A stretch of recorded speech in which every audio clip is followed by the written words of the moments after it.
ಇದೇ 16ರಂದು ನಡೆಯುವ ಬಸವೇಶ್ವರ ಪತ್ತಿನ ಸಹಕಾರ ಸಂಘದ ಆಡಳಿತ ಮಂಡಳಿಯ ನಿರ್ದೇಶಕರ ಚುನಾವಣೆಯಲ್ಲಿ ನಮ್ಮ ಪೆನಲ್ನ 13 ಜನರನ್ನ ಗೆಲ್ಲಿಸಿದ್ದಲ್ಲಿ ಪಂಚ ಗ್ಯಾರಂಟಿಗಳ ಯೋಜನೆ ಜಾರಿಗೊಳಿಸುತ್ತೇವೆ ಎಂದು ಪೆನಾಲ್ ನೇತೃತ್ವದ ಮುಖಂಡ ಹಾಗೂ ಸಂಘದ ಅಧ್ಯಕ್ಷ ಡಾಕ್ಟರ್ ಸುರೇಶ್ ಆರ್ ಸಜ್ಜನ್ ಅವರು ಭರವಸೆ ನೀಡಿದರು. ಇಲ್ಲಿಯ ಪತ್ರಿಕಾ ಭವನದಲ್ಲಿ ಶುಕ್ರವಾರ ಸುದ್ದಿಗೋಷ್ಠಿಯಲ್ಲಿ ಮಾತನಾಡಿ, ಕಷ್ಟದ ಸಮಯದಲ್ಲಿ ಹಿಂದಿನ ಅಧ್ಯಕ್ಷ ಬಸವರಾಜಪ್ಪ ಜಮದ್ರಖಾನಿ ಆಡಳಿತ ಮಂಡಳಿಯವರು ಹುಟ್ಟುಹಾಕಿದ ಬಸವೇಶ್ವರ ಬ್ಯಾಂಕ್ ಎಂದು ಎಲ್ಲರ ಸಹಕಾರದಿಂದ ಹೆಮ್ಮರವಾಗಿ ಬೆಳೆದು ಬಂದಿದೆ.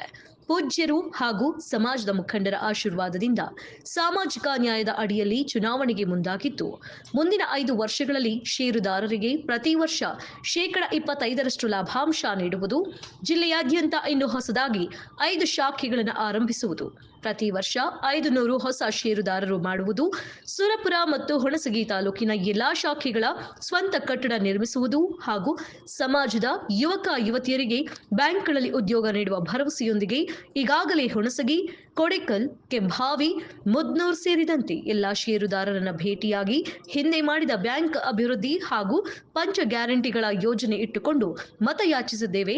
ಎಲ್ಲಾ ಕಡೆ ಉತ್ತಮ ಪ್ರತಿಕ್ರಿಯೆ ಸಿಕ್ಕಿದೆ ಎಂದರು. ಅವರು ಹಾಕಿರ್ತಕ್ಕಂಥ ಸೂತ್ರ ಏನಿತ್ತಲ್ಲ, ಆ ಸೂತ್ರ ಏನಾಗಿತ್ತಂತಂದ್ರೆ ಎಲ್ಲಾ ವಿಡ್ರಾಲ್ಸ್ ತಗೊಂಡು ಹೋಗಿ ಒಬ್ಬರು ಪೂಜಾರಿ ಕೈ ಕೊಟ್ಟರು. ಕೆಲವೊಬ್ಬರು ವೈಯಕ್ತಿಕವಾಗಿ ನೀವು ಯಾರ್ಯಾರು ಇರ್ಬೇಕಂತೇಳಿ ನಾನು ವೈಯಕ್ತಿಕವಾಗಿ ಕೇಳಿದ್ರು. 3 ಮಾತ್ರ ಸೀಟ್ ನಾನು ಕೊಟ್ಟಿದ್ರು. ನಾನು ಹಿಂದುಳಿದ ವರ್ಗ ಇರ್ತಕ್ಕಂಥವ್ರನ್ನ ಮತ್ತೆ ಒಳ ಪಂಗಡವನ್ನು ಗುರುತಿಸಿ ನಂದೇ ಆಗಿರ್ತಕ್ಕಂಥವ್ರಿಗೆ ಈ ಪಂಗಡ ದೊಡ್ಡ ಸಮಾಜ ಇದೆ, ಎಲ್ಲರಿಗೂ ಅವಕಾಶ ಸಿಗಬೇಕಂತೇಳಿ ನಾನು ಒಂದು 3 ಹೆಸರು ಕೊಟ್ಟು ಲಕೋಟೆಯಲ್ಲಿ ಕೊಟ್ಟು ನಾನು ನನ್ನಷ್ಟಿಗೆ ನಾನು ಇದ್ದೆ. ಆದ್ರೆ ಮುಂದುವರೆದು ಏನು ಹಿರಿಯ ಪೂಜ್ಯರಿದ್ರು ಹಿರಿಯರಿದ್ರಲ್ಲ, ಅವ್ರು ನಮ್ಗೆ ಏನ್ ಕೊಟ್ಟಿದ್ರು ಅವ್ರ ಮಾತಂತಂದ್ರ, ನಾವು ನಿಮ್ಗೆ ಅಂತಿಮವಾಗಿ ನಿಮ್ಮ ಬ್ಯಾಂಕಿನಲ್ಲಿ ಸ್ಪರ್ಧೆಗಳು ಯಾರು ಇರಬೇಕು ಅಂತ ಹೇಳಿ ಅವ್ರನ್ನ ವಿಡ್ರಾಲ್ ನಂಬರ್ ಇಟ್ಕೊಂಡು ಎಲ್ಲ ವಿಡ್ರಾಲ್ ಕಚೇರಿಗೆ ಕಳಿಸ್ಕೊಡ್ತೀವಿ.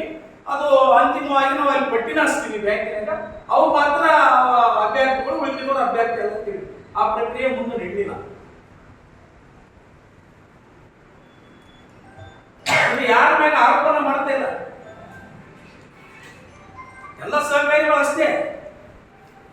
ಆದ್ರೆ ಈ ಸಹಕಾರ ಕ್ಷೇತ್ರದ ಬಗ್ಗೆ, ಮೀಸಲಾತಿ ಬಗ್ಗೆ, ಮೀಸಲಾತಿ ಯಾವ್ಯಾವ ಅದು ಹೊಂದಾಣಿಕೆ ಆಗಕತ್ತದೆ, ನೀವು ಕೊಟ್ಟದಕ್ಕ ನಾವು ಕೊಟ್ಟದಕ್ಕ ಅಂತೇಳಿ ಅದು ಯಾರು ಪರಿಶೀಲನೆಗೆ ಹೋಗ್ಲಿಲ್ಲ. ಫಾರ್ ಎಕ್ಸಾಂಪಲ್ ಹೇಳ್ತೀವಿ, ಈಗ ಗಾಣಿಗ ಸಮಾಜದಿಂದ ಹಿಂದುಳಿದ ವರ್ಗದಿಂದ ನಾನೊಬ್ಬ ಅಭ್ಯರ್ಥಿ. ಈಗ ಇನ್ನೊಬ್ಬರು ನಮ್ಮ ಏನು ಎದುರಿರ್ತಕ್ಕಂಥವ್ರು ಹಿಂದುಳಿದ ವರ್ಗದ ಇನ್ನೊಂದು ಅಭ್ಯರ್ಥಿ ಹೆಸರು ಕೊಟ್ಟರೆ ಇಲ್ಲಿ ಯಾವ ರೀತಿ ಆಗ್ತದೆ? ಆಗಕ್ಕೆ ಸಾಧ್ಯನಾ ಅನ್ಕೊಂಡಿಷ್ಟು?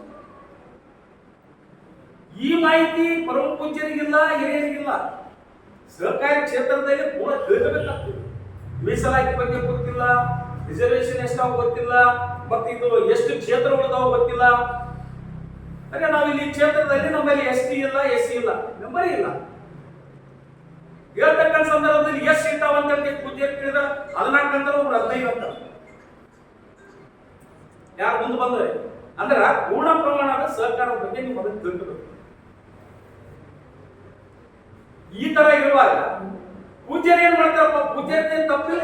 ಪೂಜ್ಯರು ಬೈಕ್ ಇಟ್ಟಾರೆ ಅಂದ್ರೆ ಇಟ್ಕೊಂಡ್ಬಿಟ್ರು. ಅದಕ್ಕೆ ನಾವು ಇವ್ರ ಬಗ್ಗೆ ನಾನು ಅಪ್ಪದ ಯಾರ ಬಗ್ಗೆ ಮಾಡೋದಿಲ್ಲ. ಪರಮ ಪೂಜ್ಯರು ಮತ್ತು ಅವರೆಲ್ಲರೂ ಆಶೀರ್ವಾದದಿಂದ ಅವರೆಲ್ಲರಿಗೆ ಮಾಹಿತಿ ತಿಳ್ಕೊಂಡು ಅವೆಲ್ಲ ಆಶೀರ್ವಾದದೊಂದಿಗೆ ಅವರೆಲ್ಲ ಅಪ್ಪಣೆ ಪಡೆದಕ್ಕೆ ಇವತ್ತು ಚುನಾವಣೆ ನನ್ನ ಅಭ್ಯರ್ಥಿ ನಿಲ್ಲಿಸಿದೀನಿ. ಅವ್ರಿಗೆ ಆಶೀರ್ವಾದ ಮಾಡಿ ಮತದಾರರು ನೋಡಿದ್ವಿ. ದಯಮಾಡಿ ಮತದಾರ ಬಂಧುಗಳಲ್ಲಿ ಸಹಕಾರ ಮನೋಭಾವ ಇರ್ತಕ್ಕಂಥ ಎಲ್ಲ ಷೇರುದಾರರಲ್ಲಿ ವಿನಂತಿ ಮಾಡಿಕೊಡ್ತಾ ಇದ್ದೀನಿ. ಅವತ್ತು ಬೆಳಿಗ್ಗೆ 9ರಿಂದ 4ವರೆಗೆ ಒಂದು ನನ್ನೆಲ್ಲ ಪೆನಾಲಿನ ಎಲ್ಲ ಅಭ್ಯರ್ಥಿಗಳಿಗೆ ಮತಾಯಿಸಿ ಬಹುಮತದಿಂದ ಆಯ್ಕೆ ತರಬೇಕಂತ ತಮ್ಮ ಮೂಲಕ ನಾನು ವಿನಂತಿ ಮಾಡಿಕೊಡ್ತೇನೆ. ಚುನಾವಣೆ ಕಣದಲ್ಲಿ 41 ಜನ ಸ್ಪರ್ಧಾಗಿದ್ದರು. 40 ಜನ ಅಧಿಕೃತವಾಗಿ 40 ಜನ ಕಣದಲ್ಲಿ ಇಳಿದಿದ್ದಾರೆ. ಮೊದಲನೇ ಅದರಲ್ಲಿ ನಂದೇ ಆಗಿರ್ತಕ್ಕಂಥ ಸ್ಪರ್ಧಾಗಿಗಳು 13 ಜನ ಇದ್ದಾರೆ. ಇವತ್ತು ಯಾವುದೇ ಒಂದು ಚುನಾವಣೆ ಹೋಗಿರ್ತಕ್ಕಂಥ ಸಂದರ್ಭದಲ್ಲಿ ನಾವು ಚುನಾವಣೆಗೆ ಸಿದ್ಧತೆ ಮಾಡಿಕೊಳ್ಬೇಕಾಗ್ತದೆ. ಅವ ಚುನಾವಣೆಗೆ ಹೋಗ್ತಕ್ಕಂಥ ಪೂರ್ವದಲ್ಲಿ ಈ ಸಂಘದ ಅಭಿವೃದ್ಧಿಗಾಗಿ ನಾವು ಷೇರುದಾರರಿಗೆ ನಾವು ಏನ್ ಹೇಳಬೇಕು ಅನ್ನೋದ್ರ ಬಗ್ಗೆ ನಾವೆಲ್ಲ ಸ್ಪರ್ಧಾರ್ಥಿಗಳು ಚರ್ಚೆ ಮಾಡಿ ನಮ್ದೇ ಆಗಿರ್ತಕ್ಕಂಥ ಭರವಸೆಗಳನ್ನು ನಾವು ಕೊಟ್ಟಿದ್ದೀವಿ. ಇಲ್ಲಿ ಪಂಚ ಗ್ಯಾರಂಟಿಗಳು ಅಂತ ನಾವು ಒಂದು ಕೊಟ್ಟಿದ್ದೀವಿ. ನನ್ನ ಕೆಳಗಡೆ ನಮಗೆಲ್ಲ ಪತ್ರಿಕೆ ಕೊಟ್ಟಿದ್ದೀವಿ, ತಾವು ನೋಡ್ಬೋದು. ಮೊದಲನೇದು, ಪ್ರತಿ ವರ್ಷ ಷೇರುದಾರರಿಗೆ ಕನಿಷ್ಠ 25% ಡಿವಿಡೆಂಡ್ ಲಾಭಾಂಶವನ್ನು ನಗದು ಅಥವಾ ಹೆಚ್ಚುವರಿ ಷೇರು ರೂಪದಲ್ಲಿ ಕೊಡುವುದಾಗಿ ವಾಗ್ದಾನ ಮಾಡಿದೆ. ವರ್ಷ ತಮಗೆ ಗೊತ್ತಿರಲಿ, ಇಂದಿನ ವರ್ಷ ಏನು 23-24ನೇ ಸಾಲಿನ ಲಾಭಾಂಶ ಕೊಡ್ತಕ್ಕಂಥ ಸಂದರ್ಭದಲ್ಲಿ 25% ಲಾಭಾಂಶವನ್ನು ಘೋಷಣೆ ಮಾಡಿ ಆ ಲಾಭಾಂಶದ ಹಣವನ್ನು ಅವರವರ ಖಾತೆಗೆ ಈಗಾಗಲೇ ವರ್ಗಾವಣೆ ಮಾಡಿದ್ರು.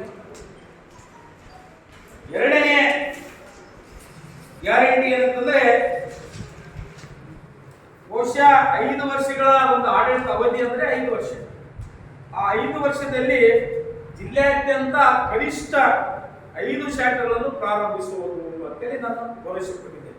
ಯಾಕಂದ್ರೆ ತಮ್ಗೆ ಗೊತ್ತಿರಲಿ, ಹೋದ ಏನು ಆಡಳಿತ ಮಂಡಳಿಯ ಎಲ್ಲರ ನಿರ್ಣಯದಂತೆ ಇದು ಕೇವಲ ಸುರ್ಪುರ್ ಮತ್ತು ಹುಣಸಗಿಗೆ ಸೀಮಿತ ಆಗಿರಬಹುದು, ಇಡೀ ಜಿಲ್ಲೆಯಾದ್ಯಂತ ಕೂಡ ವಿಸ್ತರಣೆ ಆಗಬೇಕು. ಸಮಾಜದಲ್ಲಿರ್ತಕ್ಕಂಥ ಆರ್ಥಿಕವಾಗಿ ಏನು ಹಿಂದುಳಿದಿರ್ತಕ್ಕಂಥವರಿಗೆ ನಮ್ಮ ಸಂಘದಿಂದ ಮುಂದೆ ತರತಕ್ಕಂಥ ಒಂದು ಸಹಾಯ ಸಹಕಾರ ಈ ಸಂಘದಿಂದ ಆಗಲಿ ಅನ್ನೋ ದೃಷ್ಟಿಯಿಂದ ಜಿಲ್ಲಾ ವ್ಯಾಪ್ತಿಯ ಪರ್ಮಿಷನ್ ಕೂಡ ಇವತ್ತು ನಾವು ಪಡೆದಿದ್ದೀವಿ. ಇದು ಮೂರನೇ ನನ್ನ ಗ್ಯಾರಂಟಿ ಏನಂದ್ರೆ, ಪ್ರತಿ ವರ್ಷ ನಾವು ಸುರ್ಪುರು ಮತ್ತು ಹುಣಸಗಿ ವ್ಯಾಪ್ತಿಯಲ್ಲಿನೇ ನಾವು ಕೆಲಸ ನಿರ್ವಹಿಸ್ತಕ್ಕಂಥ ಸಂದರ್ಭದಲ್ಲಿ ಬಹಳಷ್ಟು ಷೇರುದಾರರಿಗೆ ಮನವೊಲಿಸಿ ಅವರಿಗೆ ಷೇರು ನೋಂದಾಯಿಸಿಕೊಳ್ಳಿ, ಷೇರುದಾರ ಆಗಲಿ ಅಂತೇಳಿ ನಾವೆಲ್ಲ ಮನವಿ ಮಾಡಿದ್ದೀವಿ. ಬಹಳಷ್ಟು ಜನ 3500ಕ್ಕೆ ಇವತ್ತು ಅದು ನಿಂತು ಮುಂದೆ ಹೋಗ್ತಕ್ಕಂಥದ್ದು ಆಗ್ತಾ ಇಲ್ಲ.